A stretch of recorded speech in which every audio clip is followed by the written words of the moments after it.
בדקתי מה לעשות, לא הצלחתי. התחלתי. Okay, so last week my sister called me. She was all nervous. She had a problem at work. Well, she's a teacher. Why could it possibly get any worse? Don't ask. She had to inform some people of something, and she didn't, and it caused a lot of trouble and inconvenience in school. She had 2 missed calls from her principal, who was principally mad at her, and she wants to talk to her, and she probably even wants to shoot her. And she's all scared and nervous about this conversation. She had no idea what to say, and she called me. She asked for my help. So I hear it, and then another story comes into my mind. There was another person who had to have a conversation of which he was enormously nervous about. It was only this conversation standing between him and losing his young brother to the Egyptian king. It was this very speech that stood between Yehuda and causing his father an unbearable pain. Sorry. So Yehuda knows it's now or never. He has to give his all to give his best speech ever. And you know what? He did it. He did it big time. This speech was incredible, and it worked. Yosef hears it. He can't hold it back anymore. Yosef cries. And the rest is history. Now this speech, Yehudah's speech, is studied around the world for his brilliant rhetoric skills. But I wonder, what was it really? What was it in that speech that made Yosef not able to hold his feelings back any longer? Was it the entire speech is a long one? Or was there a specific point? Was it for Yehudah's remarkable rhetoric abilities, or was there something else?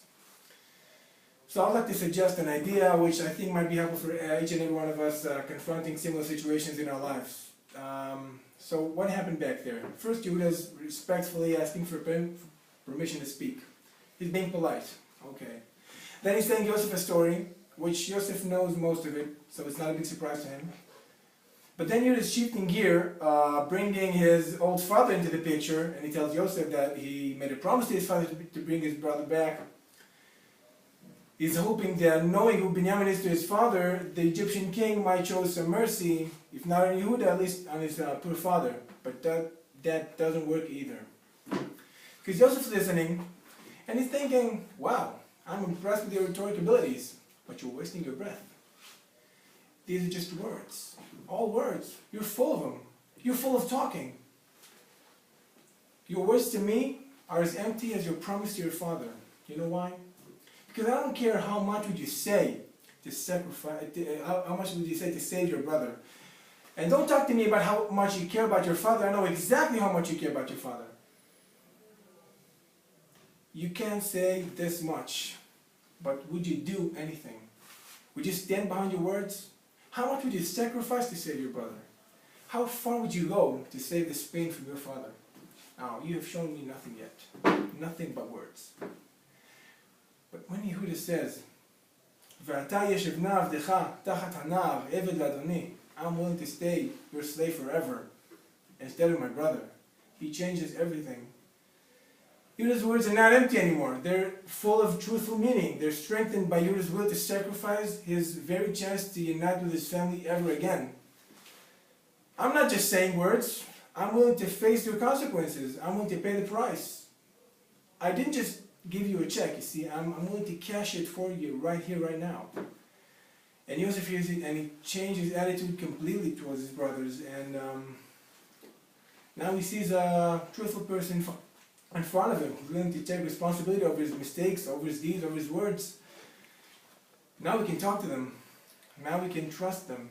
Now we can reveal himself to them. So inspired by Yehudah, I told my sister, you know what?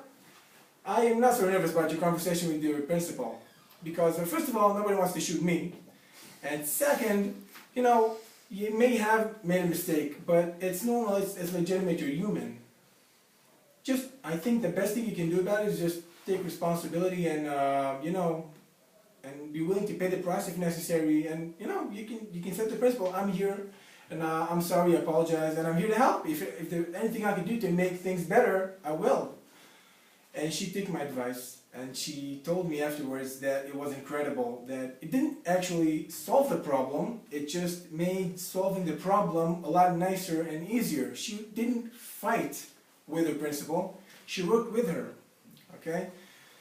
So thinking about it, the most powerful point in Yehuda's speech was not even rhetoric at all.